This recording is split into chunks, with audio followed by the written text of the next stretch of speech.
science or medicine has no way of explaining how Teresa of Avila's corpse refused to decompose and was investigated by doctors of that day. And then again in the 19th century was dug up again, investigated by members of the medical school of the University of Salamanca, professors, still incorrupt.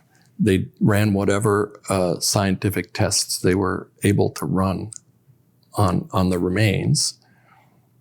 And now, 4 or 5 weeks ago, she's been dug up again. Poor saints. This is one of the downsides of becoming a saint. You get no rest, or your corpse gets no rest. And they're running whatever tests are available now that were not available in the late 19th century. Right. And one of the characteristics of Teresa's body is that she used oil. I'm not too clear on this detail if it had stopped by the 19th century or not. But when it was flowing copiously, smelled wonderful, and performed healing miracles.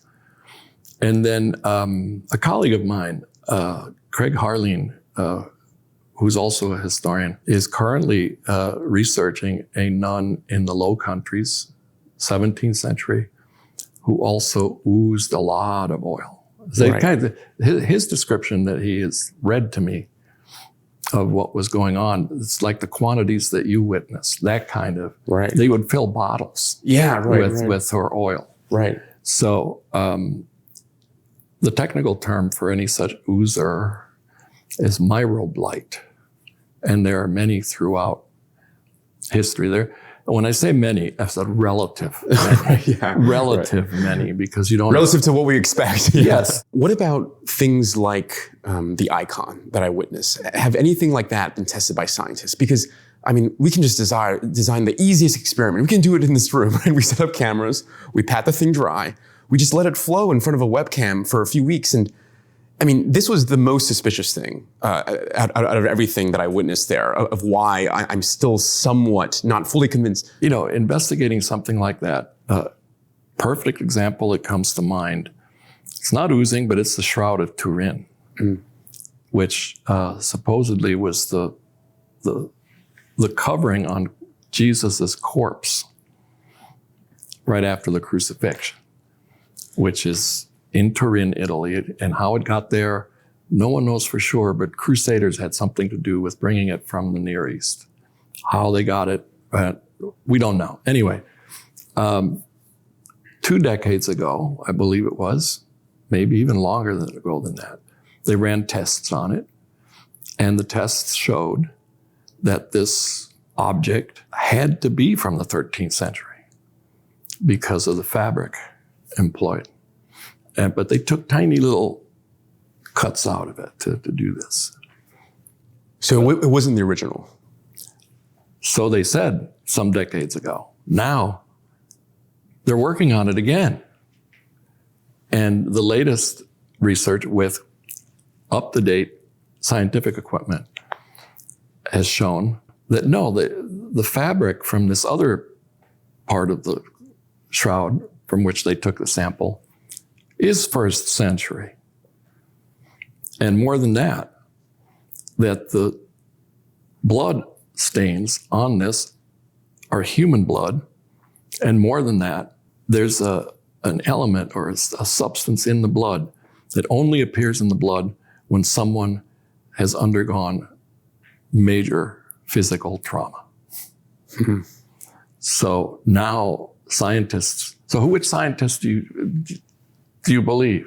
Right. Again, this doubt thing is there. And actually a story came to mind, personal story, someone I know, that proves how impossible it is to convince skeptics 100% of the time that these things are real. One of my brother's best friends was injured in Vietnam. He was a Marine and somebody threw a grenade at his Jeep and it flipped over and he injured his leg and had been struggling with that injured leg ever since. Somehow he ends up at Lourdes, the shrine in southern France, where supposedly there's this water in this grotto. Through an apparition of the Virgin Mary in the 19th century, this became a center for healing. My friend was reluctant.